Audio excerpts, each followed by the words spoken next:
On the far western coast of the continent, high atop a rocky promontory overlooking the Sunset Sea, sits Casterly Rock, ancestral seat of House Lannister. Below it lies Lannisport, one of the great cities of Westeros, a center for trade, culture, and the great Lannister fleet. There are a number of gold and silver mines in the Westerlands, making it the richest region in all of Westeros. One of the most productive mines lies beneath Casterly Rock itself, making House Lannister the wealthiest of all the noble houses. This allows House Lannister to finance many endeavors of other noble houses. Even the king himself has sought credit from Casterly Rock from time to time. We Lannisters claim our descent from the Andal invaders, and through the female bloodline, Lann the Clever. According to the legend, Lann, using only his wits, won Casterly Rock from the noble House of Casterly during the Age of Heroes. The Lannisters reigned as kings of the Rock for thousands of years, and worked to make it the envy of the rest of the Seven Kingdoms. Our time as kings ended, however, when Aegon Targaryen, otherwise known as Aegon the Conqueror, arrived in Westeros with his army. The last king of the Rock, King Loren Lannister, joined forces with King Mern Gardener, the king of the Reach.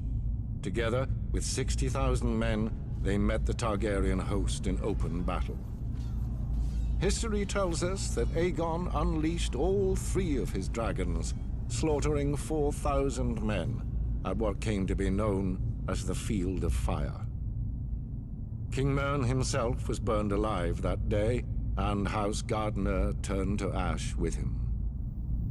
Seeing both the threat and opportunity the Targaryens represented, Loren wisely surrendered and aided Aegon in his further conquest of Westeros. The Lannisters were thus appointed Lords Paramount of the Westerlands and Wardens of the West, titles we hold to this day. Let us be clear, though. It is neither luck nor royal favor that makes our house prosperous. There have been times in our history where some have thought us weak, lazy, or opulent. My father, Titus Lannister, nearly bankrupted our house with his poor investments, and allowed himself to be mocked openly at court. When our vassal, the Rains of Castamere, dared to rise up against the Lannisters, they learned how dangerous it can be to taunt a lion. I, Tywin Lannister, led the assault on Castamere to put down this rebellion.